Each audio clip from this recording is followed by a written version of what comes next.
Welcome. I don't think I've got any particular welcomes to make, except that Natalie is going to present on equality, diversity, inclusion strategy. So welcome, Natalie.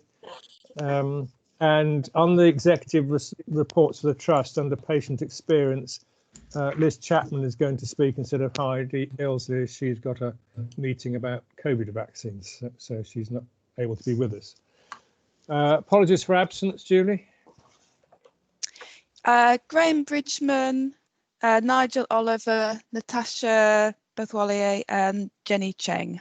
Thank you very much. Any declarations of interest? No. Minutes of the last formal meeting of governors, 4.1. Any corrections, please? No. Okay. No. Matters arising. I don't think there were any, were there, Julie? Do I miss this? I tend to miss it on this paper. No, I don't think there are any. Oh, that's all right. I hadn't missed them then. In which case, we could move on to item 5, Equalities, Diversity and Inclusion Strategy, and invite Natalie Zacharias, Director of Equalities, to present her report. Natalie, are you there? I am. Thank you, Martin. Good morning, everyone. Morning. So we are revising our strategies at the moment, which includes our equality, diversity and inclusion strategy. And the approach that we're taking with this strategy is to ensure that the equality and diversity is the golden thread through the trust strategy, but also through the people strategy, because equality, diversity and inclusion impacts so greatly on our workforce. So you will see when all the strategies come out, the connection and the narrative in one strategy feeds back into the other. The other approach that we're taking with the equality, diversity and inclusion strategy for the next 3 years is we've separated into some work relating to our people, our workforce, but for the first time we've also included some work relating to patients and the communities that we serve. I have to say I'm really sorry, I'm just back from leave, so I haven't had a look at the papers. Have you had the draft of the strategy included in your papers? No. Ah, okay. Well, we'll be able to send it out. I'll send it out with the minutes to Judy. So sorry about that. Okay. I last week, so it's all been a little bit chaotic. The strategy for this year, we've described trying to change our approach from looking at individual protected characteristics to a buzzword in the ED&I world called intersectionality. So intersectionality really describes that people are more than one thing. You could be male and gay, you could be female and black. So when you're working with in EDI and protected characteristics, it's very difficult to just focus on one protected characteristic. So the focus of all of our work is looking at people as individuals across multiple characteristics. And an example of that work is part of what we're doing is reviewing our Making It Right program. You're obviously all very familiar with that, and it was a very successful program for our BAME colleagues that went through it. But we now need to revise and expand that program. So that program will be expanded beyond just the BAME workforce, and will have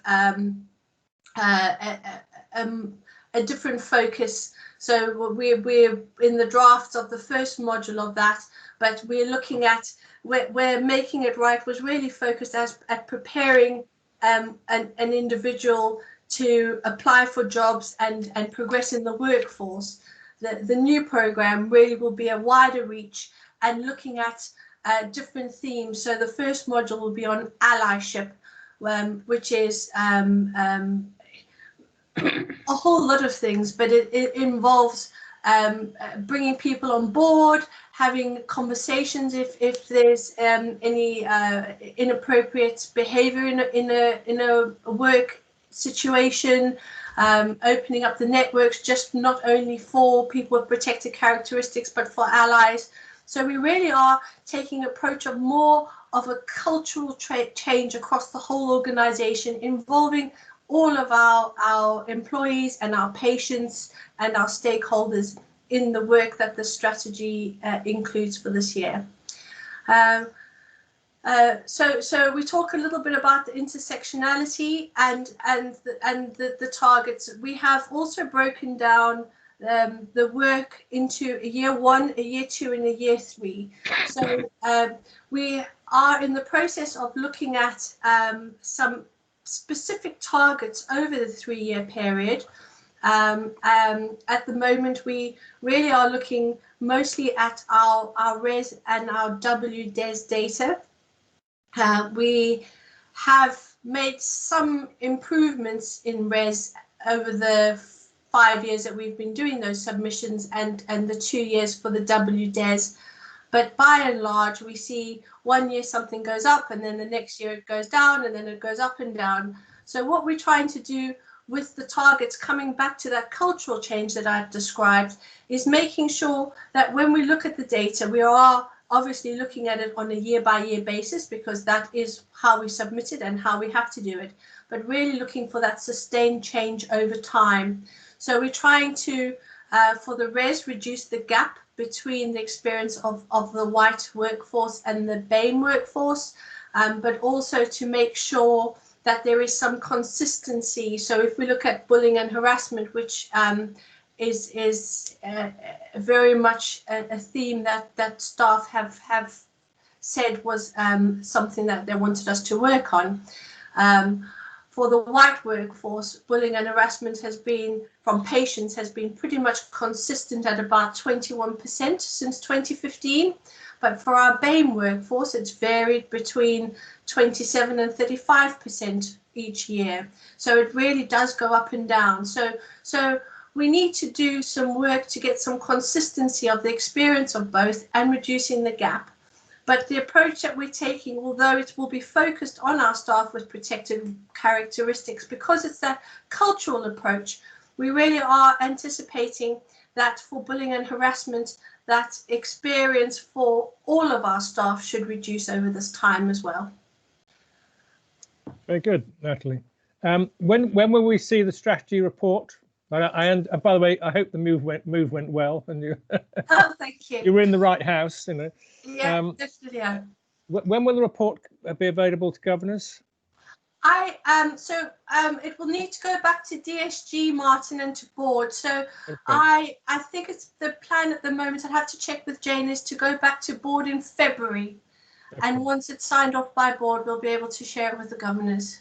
Thank you very much. Could I just, before we invite some questions, just make a couple of comments, if I may. First, I say personally, I very much welcome this. I think you've called it sort of a golden thread, you know, across the whole of the organisation in different aspects, not just something we stick on the side, as it were, as a sticking plaster, but actually embedded in the culture of the organisation. I think that's really good. I think we should recognise, you know, the good work that's been going on already, so it's not as though we're starting from zero. I'm particularly keen just to emphasise this golden thread that, you know, the patients as well as the staff, the non-execs, the governors, we're all part of the same family, as it were. And so I think we all need to understand diversity issues. I've had discussions with some of the governors about diversity of governors, and we're going to discuss some of it, I think, in one of the reports later on. And I've been talking to various organisations about how they can help us from a governance point of view, finding new governors, finding new non-executives, so we have a flow of good candidates, and that's progressing. I mean, it's never quite as easy as you hope it's going to be. And reverse mentoring for the non-executive directors has started. I'm not quite sure how many have actually started yet, but I've certainly started. So we're trying to sort of make sure that within our own governance aspects, we're trying to do our bit. But I think it's the fact that it's embedded throughout all our strategies that is really, for me, really positive. I'm talking too much, but any questions from colleagues? I. No. John No. has got his hand up. Right, so Natalie, can I suggest facet rather than intersectionality as the word, because it's a lot easier for me to say facet than intersectionality. But if that's a national thing, then unfortunately that's where it is. Secondly, can I ask for clarification? If I understood you correctly, you were commenting on the bullying and harassment from patients differing between was their medical support white or BAME. Do we have any information on the ethnic origins of the people who are doing the patients who are doing the bullying? Not necessarily, John. So the bullying and harassment in the res and the way it's captured in our staff survey is 3 categories, and all 3 are reflected in the strategy. So there's bullying and harassment from patients and family. There's bullying and harassment from colleagues and from managers. So there are 3 separate questions. The difficulty that we have at the moment is that we know that a lot of these incidents are underreported. So the data that comes through in our res and our WEDES is taken from the staff survey, staff responses, and from that we do not have the detailed information that you're describing. In some cases, they're reported on DATEX, which is our incident reporting system. But we're doing some work with our Freedom to Speak Up Guardian about how we report these incidents, because, for example, if you are feeling that you're receiving bullying and harassment from your manager, you wouldn't fill out a DATEX, because the DATEX would go straight to your manager, because that's how the DATEX system is set up. And if you are on the receiving end of an incident from a patient, unless you know who that patient is and you can link back to their RIO number, their demographics wouldn't be known. And if it was just a visitor on the site, you wouldn't know that information about them. So that level of detail is quite difficult for us to consistently capture, but certainly is something that we're looking at.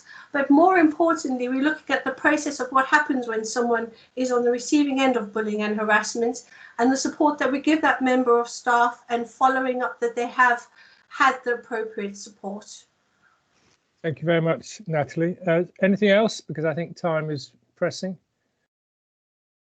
No, Natalie, thank you very much. Doing some great work, and I look forward to seeing the report. Yeah. And I'm sure we'll all want to do anything we can to help with your endeavours. So thank you very much indeed. Thank you.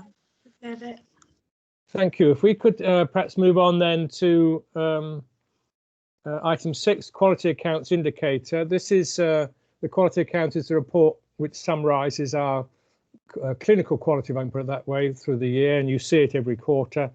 And we have to choose, the governors have to choose one indicator that they want to have separately audited. We had a discussion with some of the governors yesterday, and I think you had a discussion probably before this meeting or pre-meeting. But perhaps I can just invite Amanda Mollett just to say a few words to make sure everyone's on the same page, and then we'll invite governors to tell us the answer. Hi. So yeah, as Martin said, this is a review of our quality account, which we have to provide each year. So as part of that process, we have to have our quality account audited, and the paper sets out the process we need to go for that. The paper attached details the requirements that we need to meet. Based on feedback last year, we have changed the process we've done. So previously would have given a shortlist and a recommendation to council today. This year we gave them the full list of indicators for them to agree a shortlist and a final recommendation today. The process we went through for that is we met Paul and Martin in advance to agree that process. We then shared the paper in advance with the Council of Governors, who had an opportunity to review it, and then we met with their virtual coffee morning. So they had the opportunity to ask me any questions on the paper, to clarify some of the indicators. And from that, it was agreed they would look at 3 indicators this morning, so hopefully we would get a recommendation today for Deloitte to then audit and provide the council with their report next year. Amanda, thank you very much. Paul, I don't know if you're able to speak on behalf of your governors, or have you reached a conclusion? Well, I can say that with our discussion with you yesterday, we came down to 2 indicators, which was the indicator for serious incidents and also the indicator in relation to freedom to speak up Guardian. We had a pre-discussion or a discussion prior to this meeting today, and Guy Dakin joined us, and unfortunately he couldn't join the discussion yesterday. And Guy wanted to say a thing or two about a couple of indicators that he feels are on not so shaky ground. I don't know if that's the right word, which are different from the 2 that we ended up with yesterday. So I don't have a definitive answer, but let Guy have a few words. Guy, did you want to contribute? Yeah, thank you. Good morning. The indicators I would have asked to be audited would be one of 2.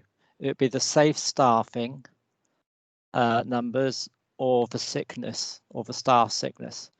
The safe staffing, I'm aware it's not just a count.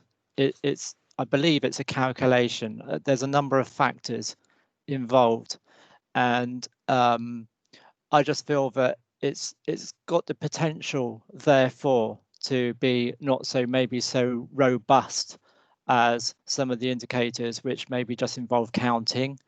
I don't know exactly what's involved in the safe staffing calculation, but the fact that it impacts on staff safety and on patient safety, and it is more of a calculation. I don't know if there's any subjectivity in there or not, but I do feel that there's the right reasons there for that to be audited. Also, staff sickness, I'm aware that it does depend on line managers reporting correctly in the staff record system.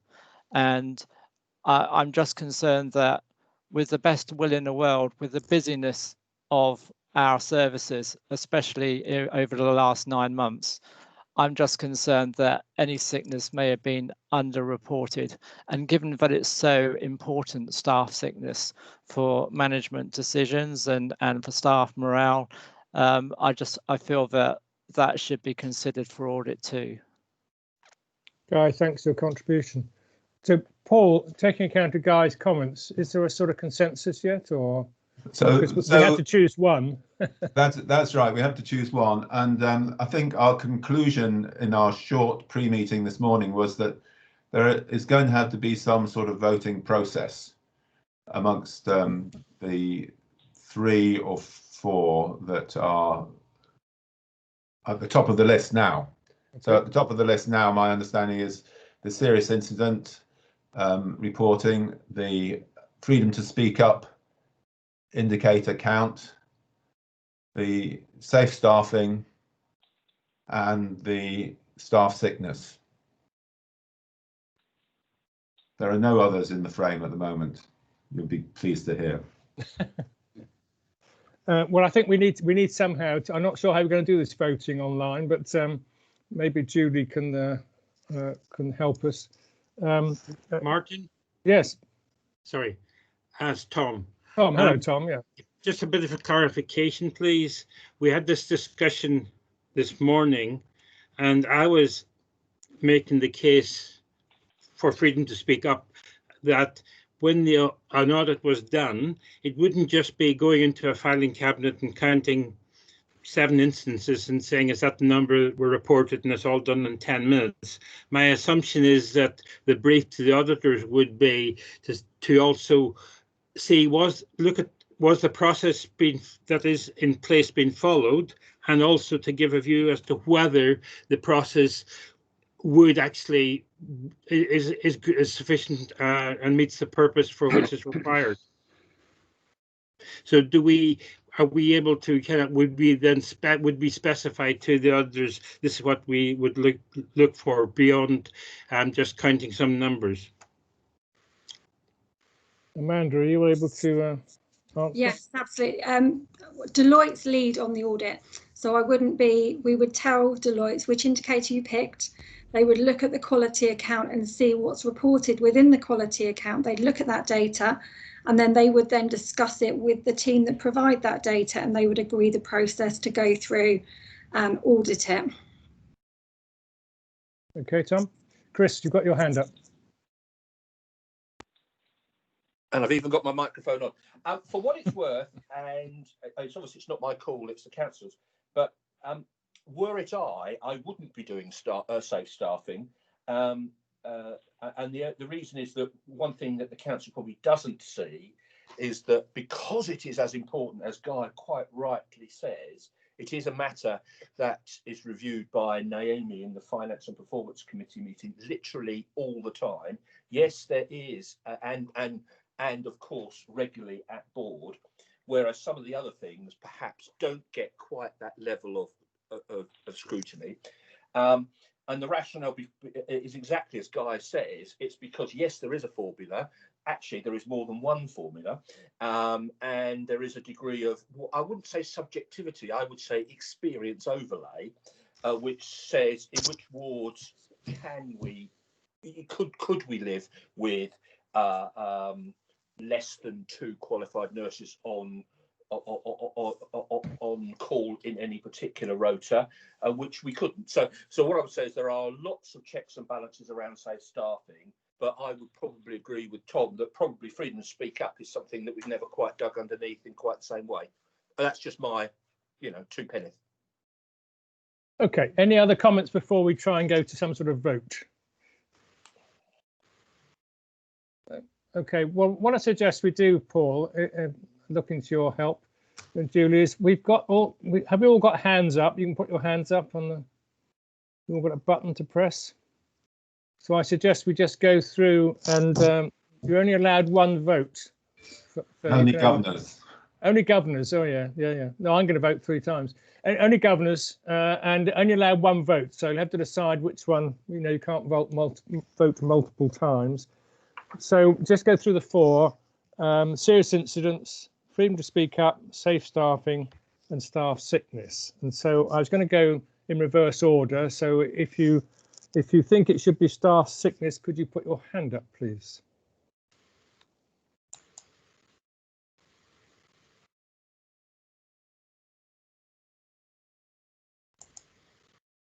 Two. Any other hands going up? 2. Okay, if you can put your hands down. If you think it should be safe staffing, could you put your hands up, excluding the 2 who just voted?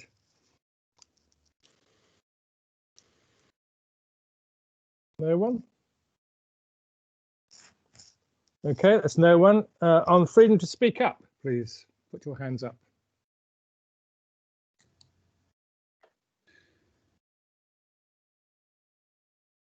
Got 10 for that. Oh, 11. Oh, it's changing slightly. 9. I think it's 11, isn't it? Well, it's gone down to 9 now. Has it? Oh, right. Yeah, on my screen anyway. And if you put your hands down.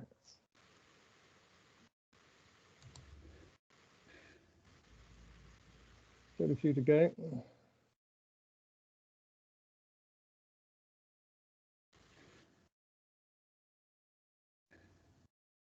Joan and Ray, put your hands down. So,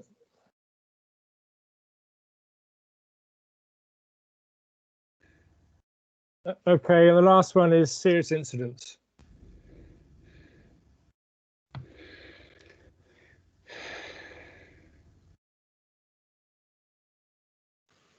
Everyone there? Okay, well, on the basis of that and my reading of the hands up and down, it's safe staffing none, staff sickness 2, serious incidents 2, and freedom to speak up 9. So if you're content, I think 9 has it. That's the speak up indicator, Amanda. Okay. Yeah, that worked very well. Thanks, Martin. No, that's good. Anything else we need to do, Amanda? No, that's great. Thank you. If it can just formally be minuted in the minutes that was your decision. Yeah, that's fine. I'm sure Julia's got that. Thank you very much for your time. Thank you. Bye. Thanks, everyone. Bye, Amanda. I think that voting sort of worked all right, actually. Okay, if we could then move on. Annual Audit Committee report. Chris, we've got the report and we've read it. If you can assume we've read the report and then pick out some highlights for us. Exactly, that's what I'll do. You'll be aware it's my responsibility and pleasure to present the annual report to the council.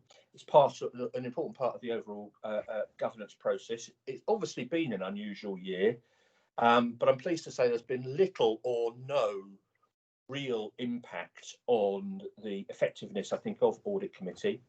I'm going to walk you through very quickly in 5 or 6 minutes, picking up what I think are the most important items. Feel free to raise a hand at any point and I'll take a question rather than waiting to the end. And Julie, if anybody sort of makes a comment, perhaps you could raise them. You could raise them on their behalf later. I think it's important to remember that audit is not about absolute guarantees. It's about reviewing systems, processes, and perhaps more than anything, our preparedness to be able to deal with downsides as they arise. The council last year asked for a, should we say, slightly expanded report. So that's why you've got as many pages as this year. You've also got a slightly revised terms of reference, which I'll cover towards the end. The formal committee is the 3 non-execs, myself, Naomi and Mahmuda, and Mark is my go-to non-exec if one of the others. We are quorate at 2, but I like 3 to be in the to be in the meeting. And Mark is my, as I say, my go-to just in case something happens to someone else. We clearly get very able support from Julie and Alex, Paul, Gray, Debbie and Minu are always at meetings, or pretty much always at meetings, but any of the exec who, should we say, are responsible for any of the areas that we're looking at come to all of them, come to the meeting on request. We have, as you know, 3 external advisors, each doing their bit. So we have Deloitte doing the external audit, we have RSM doing internal audit, and TIAA, who are pretty much the most experienced counter fraud people in the business, doing our counter fraud and, more than anything, counter fraud, the prevention side of that. And up front, just record my thanks to all of those. They are all 3 extremely high caliber people giving extremely good reports, very professional people. I should say, were it my call, I would have no problem in reappointing any of them within the ordinary rules of the game. We had 4 meetings this year. Normally we would have 5. We stood down the August one because even though we could have had it, it would have put perhaps in April, it would have put a strain on the exec who were in the very teeth of COVID phase 1 at the time. So what we did is we expanded the scope of our May meeting, which is usually just a 1 agenda item issue to approve the annual accounts on behalf of the board, and we expanded that to pick up some of the more important things that we would have done in August, or rather in April, and then pick the rest up at our next meeting.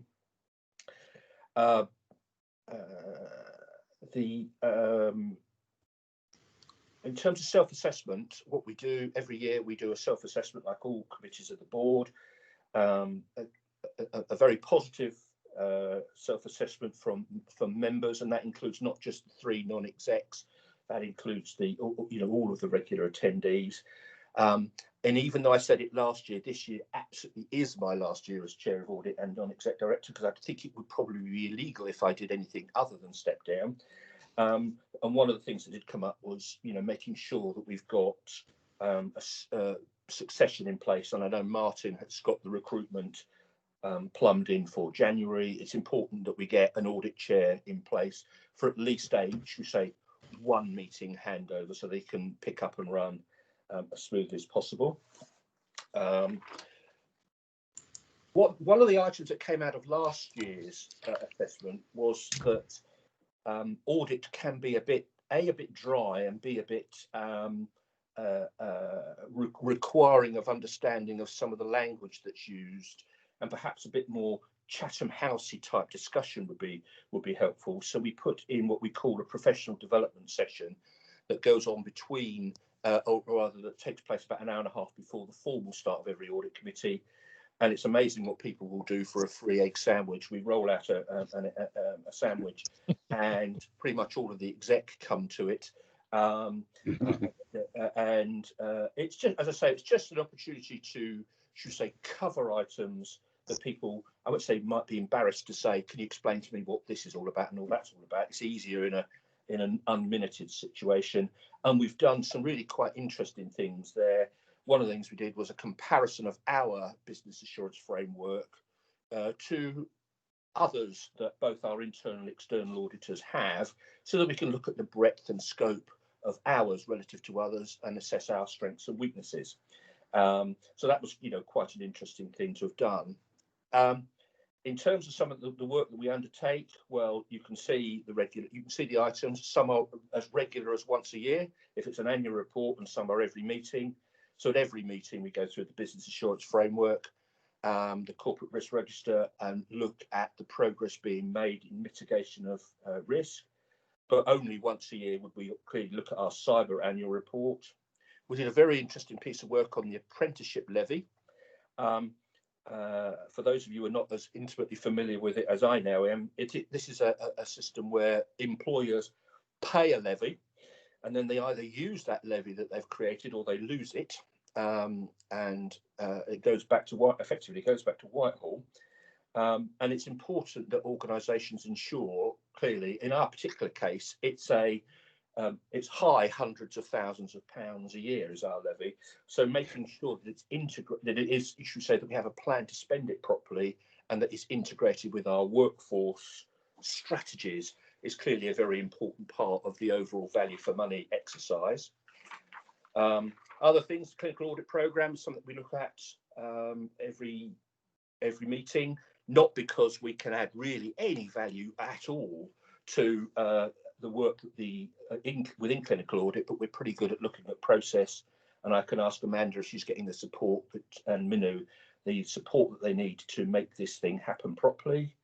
We look at how our data assurance processes are being audited on a quarterly basis. That's because we're an information-driven organisation, and if the information that's been put in front of people is frankly not well sourced, then it's frankly misleading and dangerous. The NHS, as you know, from all the hoo-ha at the moment about ministers' mates being awarded contracts, has some very strict procurement rules. And we go through the waivers that have been issued in the last month around our procurement rules. Some are inevitable because sometimes things just have to happen.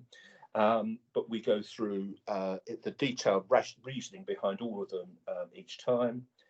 And again, we don't vet on clinical claims. We don't audit the individual claims.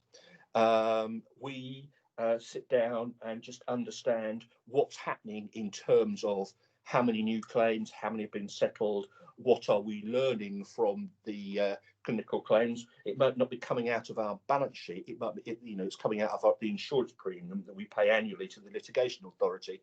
But frankly, our premium is a function of our claims over time. So we're always very interested to, should we say, understand, where the claims are coming from, and is it giving us any other, information to triangulate any other views that we might have about particular services or problems that we might see. Clearly, we only approve the annual accounts once. We take reports at every meeting from external auditors, internal auditors, and TIA. Now, as you can imagine, the external audit report in July is pretty thin on the ground because they've just finished the previous year's audit. But by the time we get to the January meeting, and we're really stepping up to the next annual audit cycle, it's a pretty dominant feature of the meeting. Once a year, and this is something that we do, which is I think it is very unusual, and gave us, and we got some significant credit for in the well-led part of our assessment, is the way that once a year the board subcommittees are coordinated, and that's a flash way of saying David, Naomi, and I have a good chat just to make sure that the areas that finance, performance, quality and audit are looking at are complement each other rather than contradict or duplicate. And that's to make sure that there is a breadth of governance going on as well as a depth. Clearly, as I said, we have an external audit meeting. Now, in terms of the internal audit reports, you have to understand the language a little bit here. When an auditor says to you, I'm giving you substantial assurance, he's saying, this is as good as you can, this is really good, this is as good as you could reasonably expect. If they say reasonable, what they're really saying is, it's certainly good enough, it certainly passes. And if they're saying partial, it probably means there's a little bit more work to do and some understanding. But it could also be just that the scope of the review didn't fully cover the issue being commented on. The role of the audit committee is, I suppose, is to dig into some of these, but more than anything else is to make sure that recommendations that are made by both internal and external auditors are accepted by the executive and implemented in a timely fashion. I won't go through the internal audit reports. You can see we had a reasonable assurance on rostering.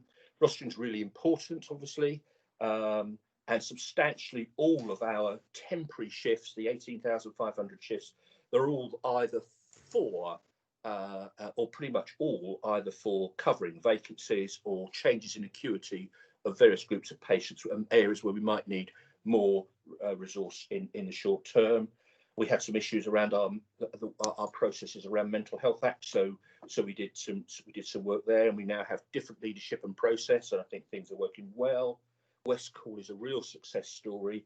It was coming out from any number of areas. It was coming out as I won't say a red flag, but there were issues. Say wherever you looked, there were some people. There's some indicators suggesting that we might want to get underneath that, and that's been the subject of real focus by Minu and his team. And now to get something that looks like substantial assurance is really good. Business continuity, disaster recovery. Frankly, there's always a bit of work around that.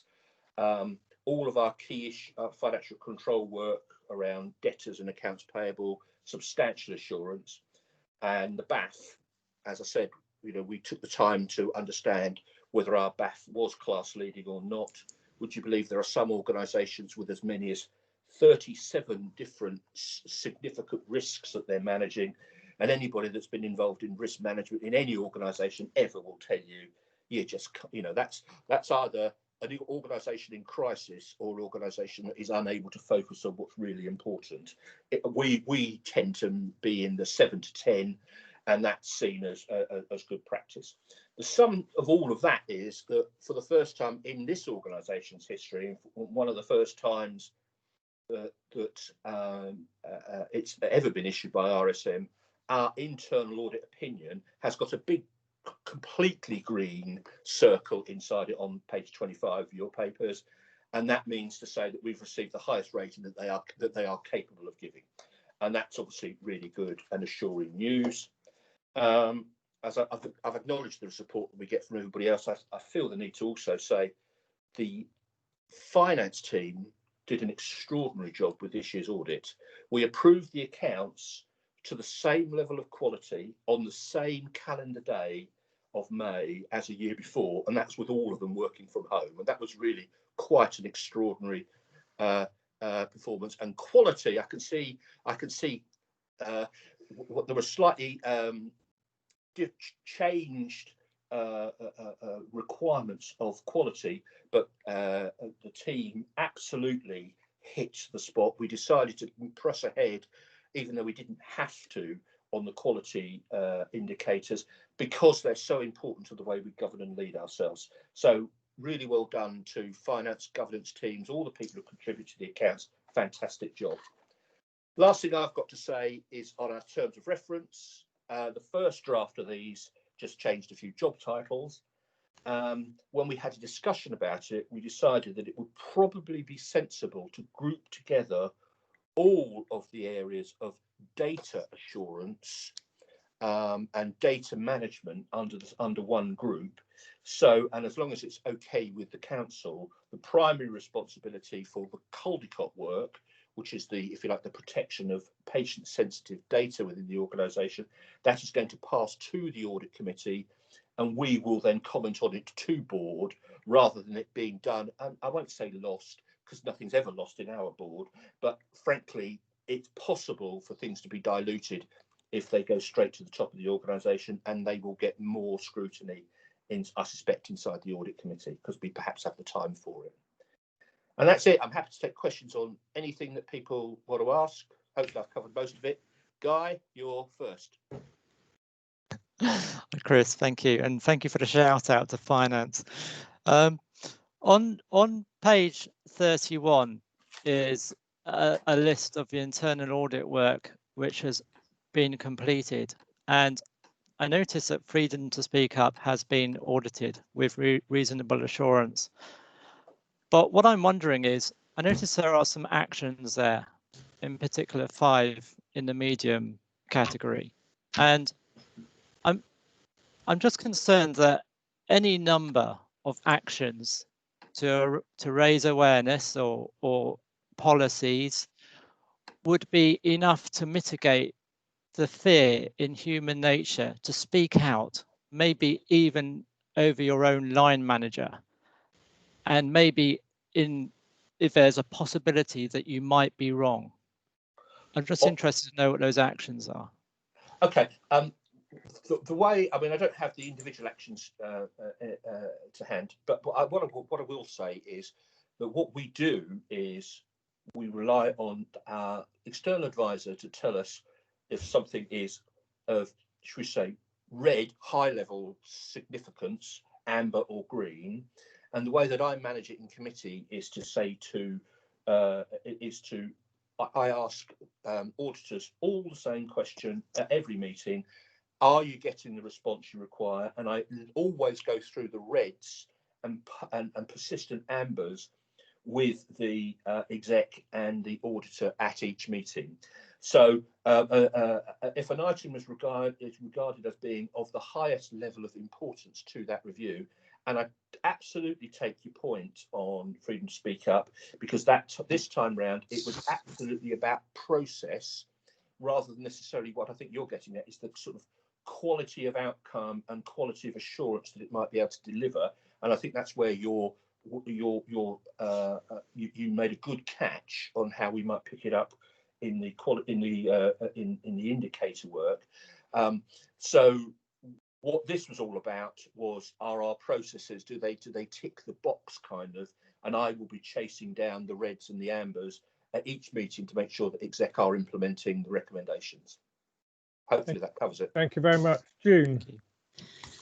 Yeah, just to add to Guy's comment, your shout out for Finance Directorate, thank you. That's always nice to hear good feedback. But I think we also should recognise the trust investment on mobile working. Our preparedness for the pandemic was first class, and I think then the adaptability of finance to deploy and find different ways of working. So the results showed all of that effort, which is good to see. I've got a couple of basic questions, Chris, on your report, and it may be the way that I read it and interpret, and just need you to put me right, because I was struggling to understand how you would reach your assurance level from being reasonably assured, etc. So I'm just going to pick a couple of examples. So if you look at fire safety, where you've got 8 indicators. What page, June?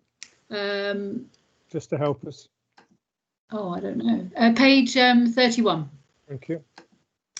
So if you look at fire safety, where you've got 8 indicators, one of which is high, it comes out as reasonable assurance. And then you've got something like data security, where you've got 5, but 4 of them alone, it's got an advisory. When does something become more serious and become not assured? I'm sorry if that's a really basic question, Chris. It's not. No, I'm glad you've asked it. Really, each of the auditors have their own, should we say, algorithms for these things, and we take. I it would be wrong for me to be the person who was saying something's reasonable. It's the external expert telling us. They have their algorithms, and it's all about, that on many papers that are produced either in governance or in risk, you'll see that horrible square which has got lots of impact down one side and consequences, consequences and risk of something happening. All work to something that looks like that. So if something, should we say, is capable of, should we say, killing a lot of people, it's very likely to be, however likely it is, it's very likely to be a high risk, irrespective of how likely it is to happen. Whereas if something is of, should we say, our processes around signing off an additional shift in a particular ward, that's very unlikely to have a consequence which is, should we say, meets the threshold. So it might be that it'd have to be extremely likely to happen for it to become something that people would worry about. So they work on this sort of this sort of traditional Boston box type matrix, and we, should we say, take our lead from them based on that. That's helpful. Thank you, Chris. Did you have a second one, June, or not? No, my hand should be down now, I think. It is, yeah, no, I wasn't sure if you said two. Paul. Thank you.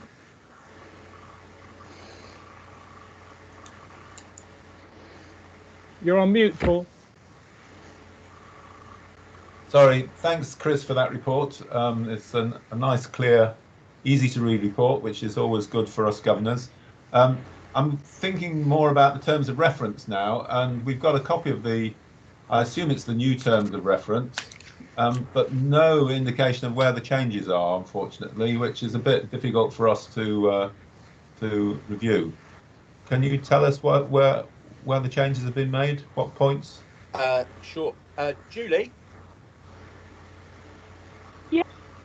The version that we agreed all the changes. We agreed the changes on the at board that were all around, should we say, things like, such and such a person's job title had changed from X to Y, and at that stage you had a very nicely red line version of that. Do you think that's something you could send after the meeting to Paul, such that we can see where the changes absolutely. were made?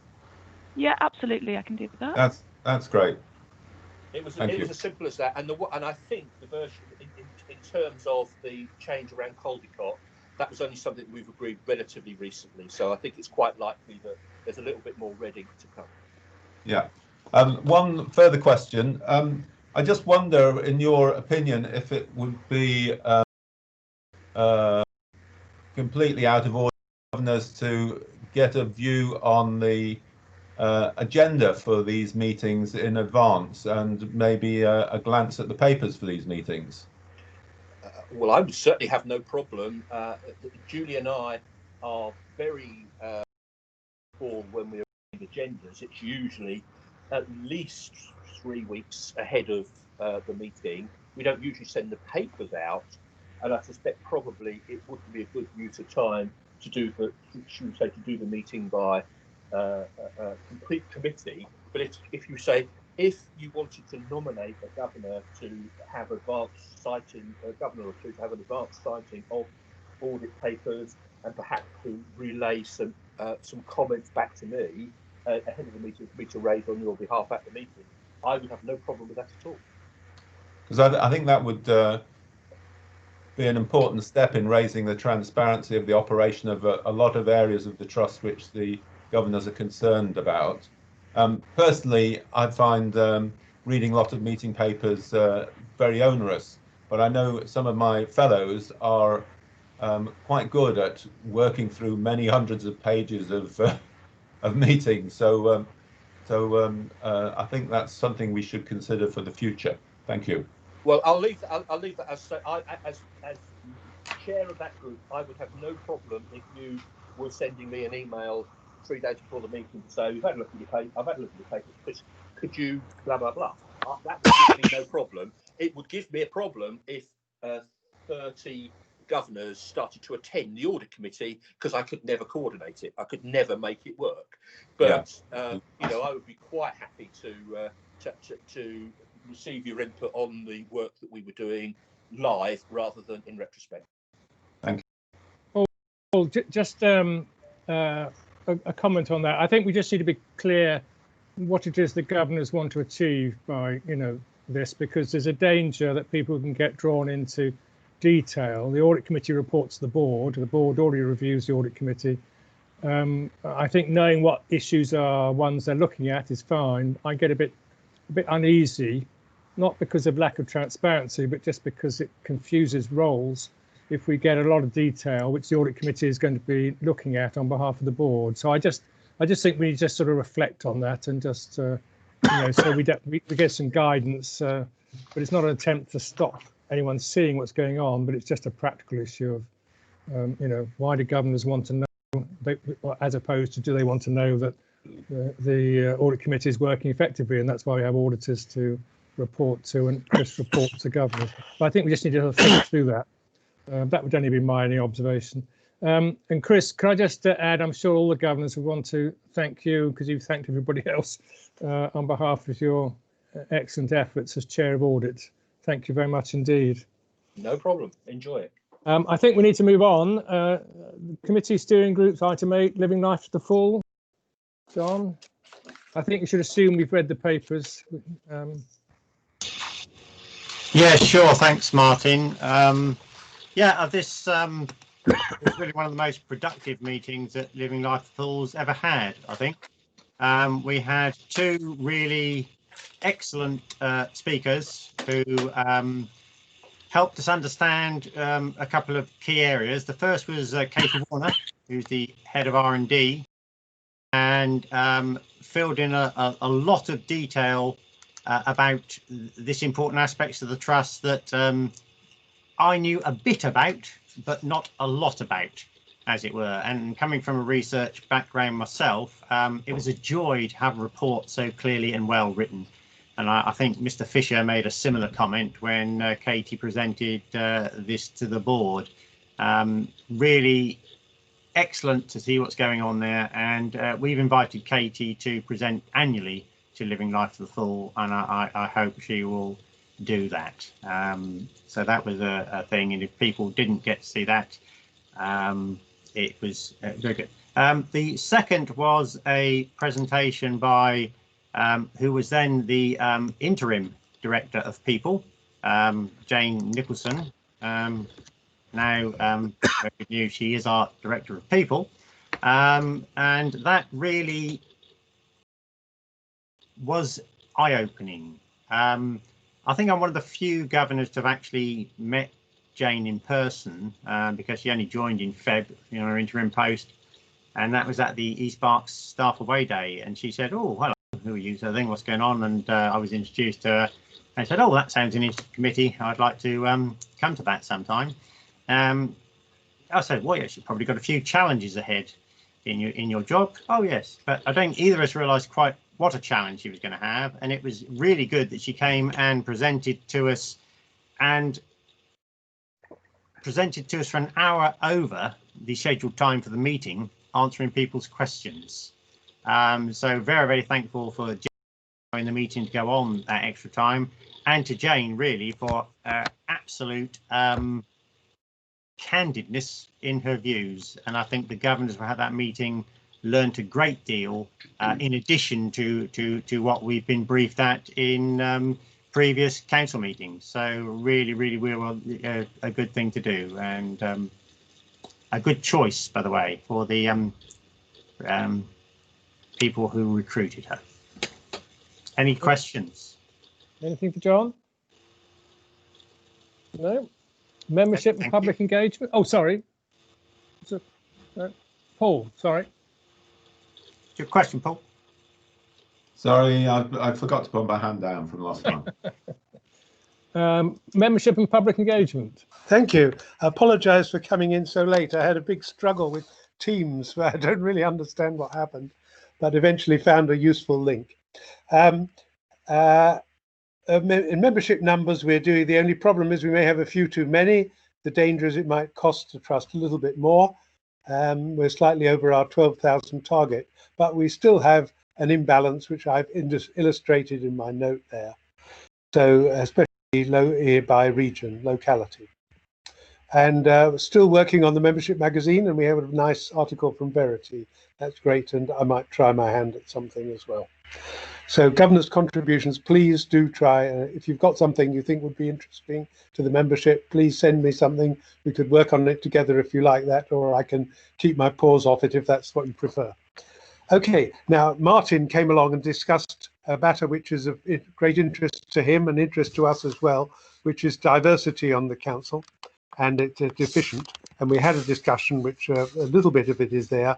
But I think one of the issues that I didn't write in my notes is the question we talked about is whether the Council of Governors would behave, should work differently, or, for example, it might meet at a different time out of working hours if it wanted to have a different composition. And I know this is an issue with the history, things have been tried before and so on.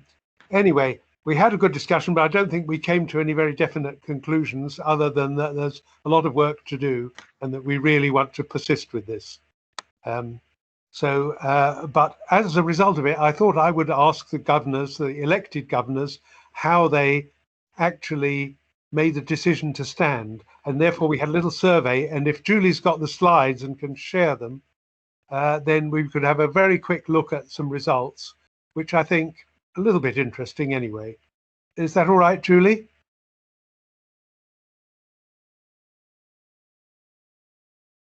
Julie there? Yeah, I'm here. I'm trying to share. Just give me another minute. Yeah. Oh, great. Thank you. Oh, yes. Excellent. Okay, there we are. Thank you. Well, here you are. Was there a specific time in your life? So 3 had just retired, a couple of others had had some change, but not significant. About more than half had not been a member at the time they wanted to become a governor. So that just shows something about where we should how to prospect for governor candidates. And did you know about half knew an existing governor or ex-governor? Okay, and then about a little less than half had heard there was something, an organization played a role in it. So let's look at the second slide then.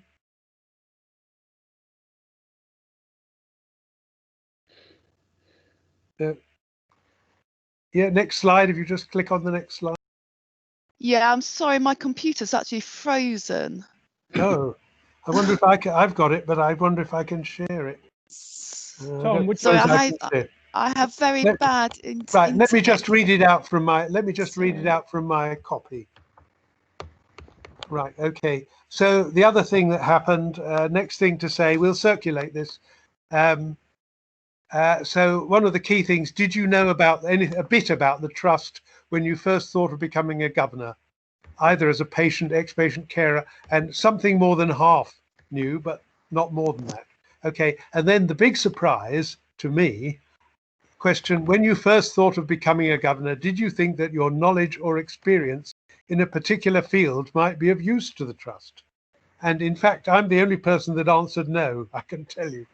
Everybody else said yes. So people did think that part of the motivation was that they felt they had particular knowledge or experience, which would be useful, which is, I mean, I just felt I was a generalist here, but and interested, but obviously other people thought differently, and that was a real surprise to me. Okay, and then people said a little bit, there was a bit of narrative about what people did, but you can read that. We'll circulate the thing as a spreadsheet. But that was the survey. So maybe it gives us some tips about how to prospect for governors. And I think one of the key things is half of them knew a governor before. So governors are useful in gathering new candidates, and half, it may not be the desired candidates, but they are, that's how it works. Did you first think of it, you know, more than half were not a member at the time that they decided to go for it and joined. Thanks. Thank you very much. Thanks, Tom. John, if you've got your hand up, is that? Oh, some questions. Sorry, John. And then yes. Thank you, Martin. Yeah, I just wondered Tom, really, of those 11 that thought they will be able to help the trust, wonder how many of them found they actually could with the knowledge they've got, or whether Indeed. they had skills that the trust thought were completely irrelevant. So many questions. Yes, I wish I'd asked some more now in that basis. I mean, it was completely unexpected to me that it would turn out that way. I mean, I hope that anyone of a science and analytical background is able to bring something in simply, reading and questioning the documents, because I know I used to do a lot of proofreading of reports for my managers and stuff, and often sorted out inconsistencies, little things for them. So I think there's, hopefully we can give something, and I think that's an important thing. Clarity of information is one of the absolute keys in any organisation, and certainly in any public sector organisation. Absolute clarity in what they're saying needs to be fully apparent. So, Very good, John. Can I just say thank you to all the people that responded? It was a good response, and many thanks. Okay, I've got someone that says guest. I don't know who the guest is with a hand up. Could the guest just identify themselves? It might be me, John Wellham. Oh, right. Tom, in relation to the magazine, do you have a view on whether you want to make the articles balanced, i.e. covering quite a wide range of subjects, or are you thinking that you might be themed in each issue? Well, we haven't thought of a themed issue yet. We haven't done that. Although obviously with COVID, the recent issue has been very much dominated by that. But we can take this offline, I think, if we'd like to discuss it a bit more. And let's perhaps take it offline unless people have other views. Okay. No particular view. I'm just conscious of time. Paul, you've got your hand up. Yes, Tom. Many times with this committee, we've been told that we have a cost burden associated with recruiting new members. I think we should actually quantify this, because, of course, members are sort of key to the role of governors and to the scrutiny of the trust. And something like 40% of our members are actually members of staff. So I think we need to put some number against this, rather than just say we can't recruit any new members because there's a cost burden. We should know if it's going to cost us £1 or 10p or £1,000 or indeed £50,000. Right. Yeah, we'll ask at the next meeting. Thank you. And I haven't said we shouldn't recruit anymore. Just saying we didn't have to make efforts. That's sort of the thing. Okay, could I move on, because I say I'm conscious of time. Thank you very much, Tom. Susanna, I think you've got a very clear report. And Julie, could you unshare your screen? Thank you. I'll go ahead. Good morning, everyone. Our meetings are very productive and interesting, and everyone received the report. So from the report available to all governors, I would like to highlight that we are now inviting members of the different services to join our virtual meetings, providing brief presentations to the group. This will also link to our meeting's goal of understanding the service better and link to complaints. As you know, we do analyze the complaints that are received. I also had the opportunity to remind governors that our primary goal is to contribute and add value to the Trust's activities in services by adding a governor perspective on aspects of the Trust's performance. Of course, we do not have an operational role. However, we do believe the Trust can benefit from. And I was listening to Tom. I do think all governors have different skills and life experience they can bring to the table. And the Trust can also benefit from those experience and views that governors can offer. And our primary responsibility is to represent members of the Trust and of the public who use the services. So we then agreed to try virtually visits to the services, contacting the services leads, and propose an informal Teams meeting for no more than 20 minutes This would provide governors with the opportunity to engage and to learn more about those services, as we would do when visiting was possible, and ask questions, show governor support as well. This would be valid as well to attend the services team meetings as an observer. From our report, we also would like to thank Heidi and Natalie for their attendance to our meetings and answering to all our questions and being so keen to investigate further on some of those questions and comments. And to conclude, I would like to extend the invitation to all governors to join our group or to send a suggestion if you would like us to have a specific service presenting on our meetings. That's all from me. Any Susanna, questions? thank you. Paul's got his hand up. I don't know. Oh, perhaps it's not a real hand. I think it's probably a legacy hand, is it? As we say. Yeah, sorry again. So I don't apologise. Any questions for Susanna? Okay, I think we may. Thank you very much, Susanna. It's a very clear report, so it's easy to assimilate. I think we better move on to item 9A, which is patient experience.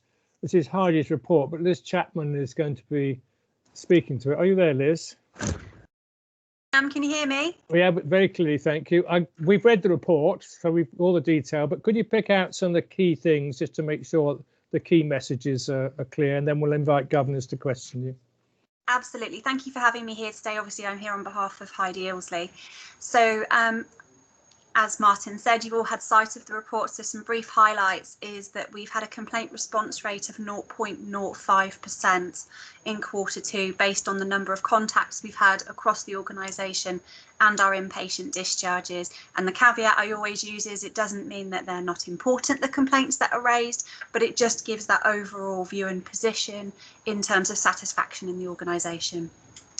We've had consistently low numbers of complaints about our common point of entry service, so our front door to mental health now, over the last 3 reporting quarters. And I wanted to highlight that to you because historically in the past that has been an area with a much higher level of activity, and at the moment it is minimal, as in 1 complaint a quarter, which is fantastic, has gone into that service. Please note when you look at the report that there is a significant increase in the number of formal complaints for our health visiting service. 8 of these complaints were from the same person. So again, just to give some context around the numbers there. Sadly, we did have a breach in our response rate to complainants within timescale, and that was down to human error. We did a root cause analysis and it was purely human error. Someone didn't rag rate something and it wasn't escalated quickly enough. So we've put some extra checks and balances into the services to ensure that that doesn't happen again. In terms of MP inquiries, they're sustained between 5 and 10 a quarter, so we have no concerns. PALs continue to increase in numbers. So PALs is the information and signposting service, and we're seeing an increased number month on month, quarter on quarter, of contacts that aren't to do with Berkshire Healthcare. And it is because if you Google NHS complaints in Berkshire, we're the top hit. So we're doing some work with comms around information on our website because, you know, there is no wrong front door in terms of the NHS and resolving concerns. So we respond to every single one of these that come through and signpost people to the right place. And obviously that is staff intensive. In terms of the FFT, so as you know that we paused this nationally in response to the COVID pandemic. We did a soft launch in September, and we're continuing to collect feedback. We are getting responses from the services. There's still a concern around infection control, the use of cards, for example, and the use of handheld devices. And we're working very, very closely with our colleagues in infection control to give assurance, but also give clear guidance and advice so people feel safe, both staff and patients and carers, when they're giving us feedback. Message to a loved one, just a quick plug there, is continuing to be well used. So this is our service where loved ones from around the world, or as close as down the road, can send an email or give us a call with inpatient experience, and we will create a letter that's then emailed and printed off at the ward and hand delivered to the patient, and we're getting some lovely feedback around that. There we go, whistle stop tour. I'm happy to take any questions. Liz, that's very clear. Thank you very much. Any questions, please, on the patient experience? Guy.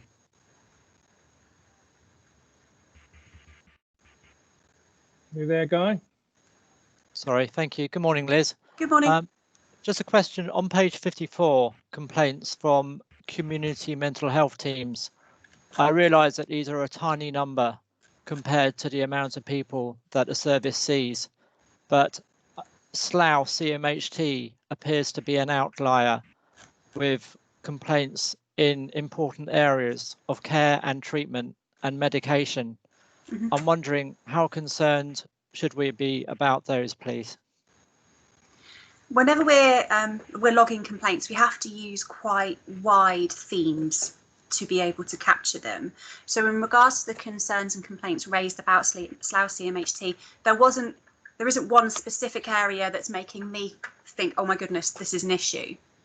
So they're kind of catch-all themes as close as possible. We work very closely with all of the CMHT service managers and with the governance leads across all of our divisions on complaints and complaints themes. So although the numbers have increased, I'm not overly concerned about that at the moment. Thank you. Okay, June. Hi Liz, good to see you. Hi. This is a report that I'm clearly very familiar with because it's one that we share broadly with commissioners, and I just wonder whether it would be possible to make a small table adjustment to add something in, because one of the things that I do with this report generally and for today is to go through and look at the scale of complaints versus the activity within a service. And I know you make reference to that at each point, but I just wonder whether a table showing the service, the activity and the complaint ratio might be a useful one table for us all to use. It would save you doing that piece of work. Not a problem, June. I can add that in. That's absolutely fine. Would you like it with the minutes of this meeting in retrospectively for the Q2 report? I wouldn't put you under that pressure. That's for Martin to decide, but going forward, I think it would be helpful. Going forward, I think, Liz, I think we're pretty busy at the moment. John. Wonderful, thank you. John Barrett. Yeah, hi Liz. Hi John. Really good to see that compliments are really right up in this report. And I mean, with some services doing unbelievable numbers of compliments. So although we seem to have some complaints around district nursing, we've also got the second highest number of compliments around district nursing. So swings and roundabouts, but it's good to see. And I know the trust have been out seeing people. From personal experience, my wife's had 3 home visits from the team up at the St Mark's. So excellent stuff. Thank you. I mean, looking at complaint, seen a slight reduction last quarter and this quarter in compared to the previous reporting quarters we've had over the years, and that's not unexpected. You know, staff are very busy, rightly so, prioritising. So logging compliments isn't high on the agenda, but we are, you know, banging the drum because this is such useful information, and patient experience, John, as you know, is a balance. Absolutely. Yeah. Thanks, Liz. Thank you, John. Paul. Yes, I'd just like to say this report is gradually improving all the time, and I'm just very pleased to see that the formal complaint starting on page 70 has this colour coding which identifies the area where the complaint was raised, which is new. Yes. And it's very helpful in going through and analysing. So when Guy mentioned Slough, we can easily flick through this and see the purple are all the complaints relating to Slough in this quarter, which is excellent. Very good. Thank you. Thank you. It is a continual work in progress. So, you know, we do appreciate feedback, like June's just said, adding that table. We need to make this as easy to read for everybody because this is in the public domain as well. Okay. Any other questions for Liz? Okay. So we move on then to the performance report. Julian, we normally take this as read and just questions, but Julian, over to you. Thank you, Martin, for that. You stole my thunder. I'll take it as read and any questions. I'm used to what you're going to say, so I thought I'd get in there first. So any questions for Chief Executive? You said it was such a plum though, Julian. Thanks. Thank you. Tom Lake's got his hand up. Yeah, of course. So first question was perhaps not related to this, but are we now getting weekly COVID-19 tests for patient-facing staff? This was a question that something came up from Minu Irani's report last meeting. Yeah, yes and no. We've got it for a bulk of our staff. So the lateral flow tests, which you'll have heard about, quick home tests, they're the sort of equivalent of the pregnancy test, which you're going to do and you get the results in half an hour. We had a central, because they're just given to us centrally, and we've distributed all of those, but not every patient. We haven't got sufficient numbers yet for every member of patient-facing staff, and therefore Minu obviously did on a risk basis. Those obviously working in highest instance of COVID wards, isolation wards, those areas have obviously got them first. So we are hoping we'll be able to get them out to staff to be able to test themselves twice a week in the coming weeks, hopefully before Christmas. So we've got partial coverage at the moment, Tom. Thank you very much. Another question, if I may, in the out of areas figures, people, or is it just sort of one person out with a very long placement, you know, and given that the trust has done a lot of work on improving on the length of stay, are we discussing this bed numbers and increasing capacity with commissioners? Yeah, certainly we're having a discussion in the ICS is really where commissioners are at. We've seen nationally a different picture. So over the last 6 or 7 months, community hospitals and acute physical health trusts, their bed occupancy has been actually relatively low, often in the 70%. And in mental health acute care, it's been in the very high 90s, so a completely different scale. And certainly over the last 6 months, we've seen first presentations of people becoming very unwell, unknown to mental health services, and that has certainly put pressure on services. So we have a number of people out of area at the moment. We had it down to 0, but actually in the last few weeks it's again, so it's not the same person staying a long period of time. It's reasonably high numbers, and the system under pressure nationally. So again, it's difficult to know whether this is kind of COVID related spike or whether it's an ongoing trend. Yes, thank you. Okay, thank you very much. If I can just say one short thing extra, with the redevelopment at the RBH, people keep mentioning the medical school that the University of Reading is holding in, well, sort of preparing in some way. And what disturbs me is that I never hear mental health or community health coming into this. So are we involved in any discussions relating to medical school at the University of Reading? Yes, we are, have been for some time. I think what they are looking to do is, I think the university is looking aspirationally in the new development for the Royal Berkshire that they'll have space there, whether that will ever get funded in terms of the Treasury sort of stumping up that, and whether Reading will get funded also to kind of take on medical school. Last time it fell short because unlike Surrey and places like that, it won't get involved in wider clinical training, like for example nurses and things like that. So it's difficult to know how far that is going to go at this stage. But we are supportive and doing everything we can because it would be great. Thank you very much. Thank you, Tom O'Kane. On the assumption that some of our patients and staff will be on the high priority list for a vaccine, can you give us some idea of the plans for getting those people vaccinated? I can give you the plans for staff because everything else isn't known. I mean, obviously the Pfizer vaccine got licensed today and expected we'll take deliveries next week. And unlike what it says on the news, the people in care homes will not be the first to be vaccinated. It'll be NHS staff because of the requirements to freeze at extreme temperatures. That vaccine is not suitable for mass transportation to sort of care homes. So they will obviously get first in the kind of rollout, but the first group of staff to get vaccinated will be NHS staff because of the requirements around the Pfizer sort of vaccine. That's what we know with some certainty.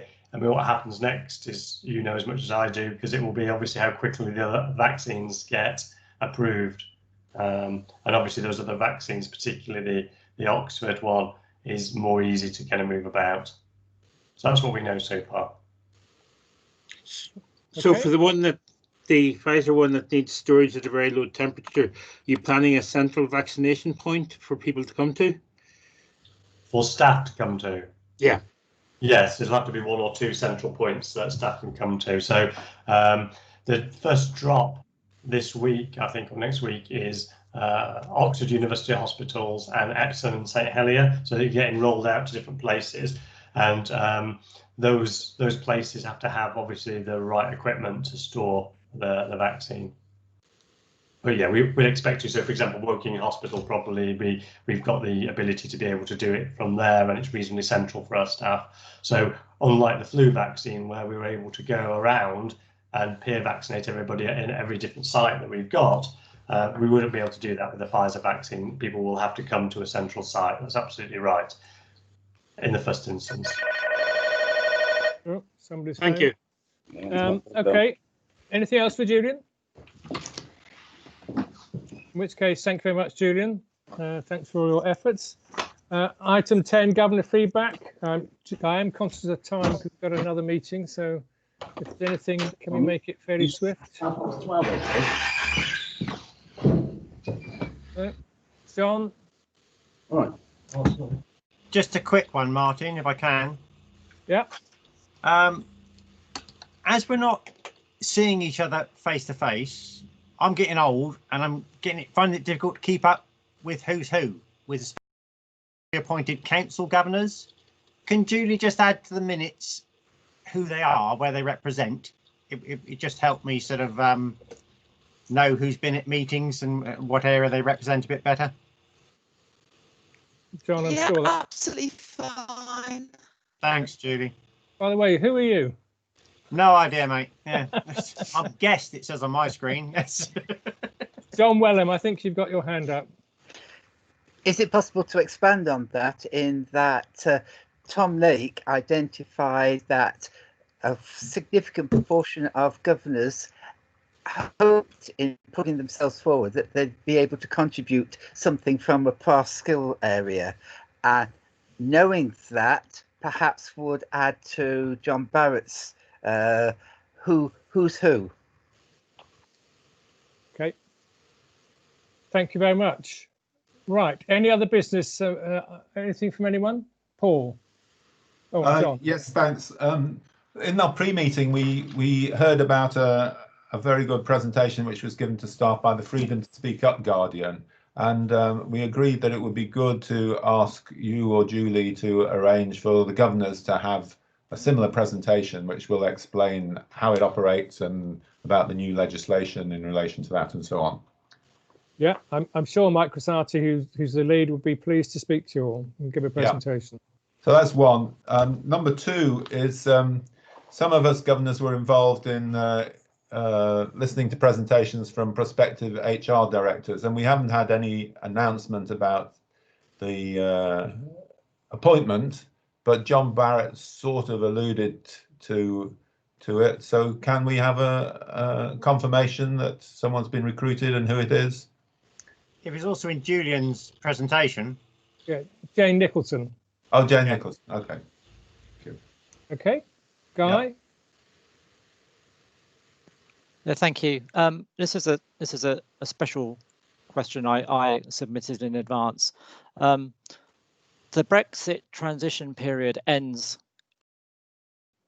and I'm wondering, please, how ready is the Trust for potential impacts on availability of staff, supply chains, and price increases? Because personally, I don't feel that we should be able to rely entirely on the government to deal with these issues for us. Julian, are you able to speak to this?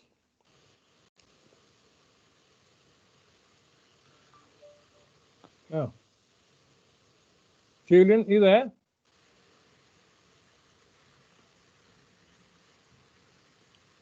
He's gone. That was the most important question.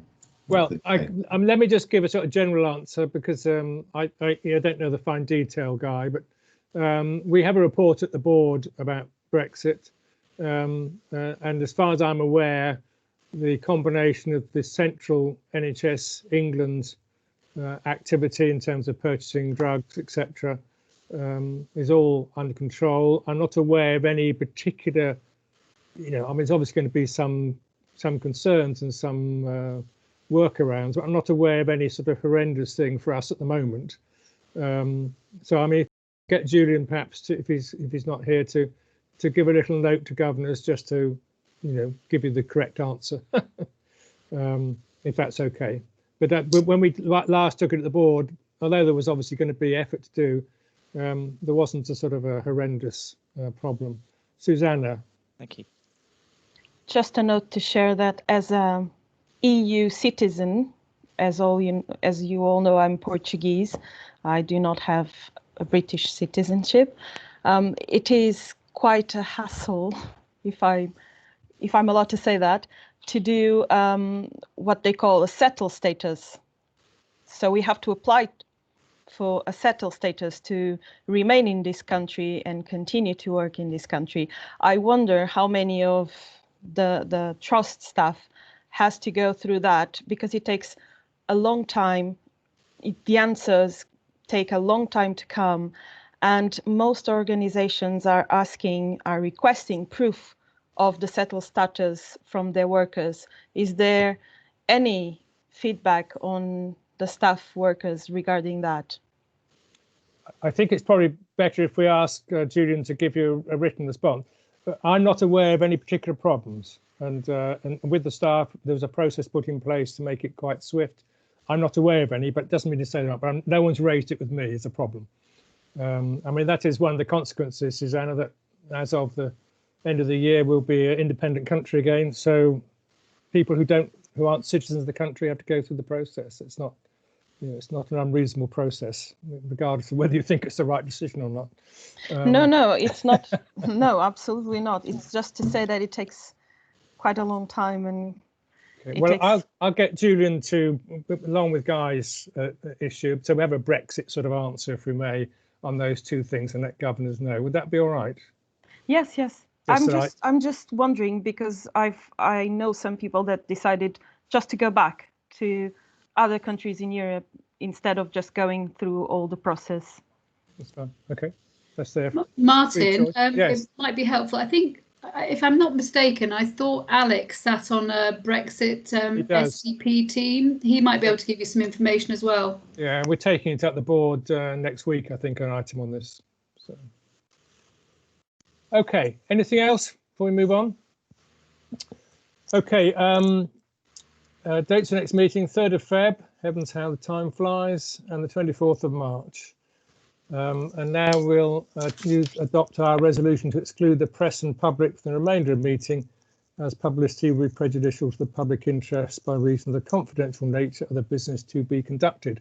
So, Julie, could you just confirm that there are only the right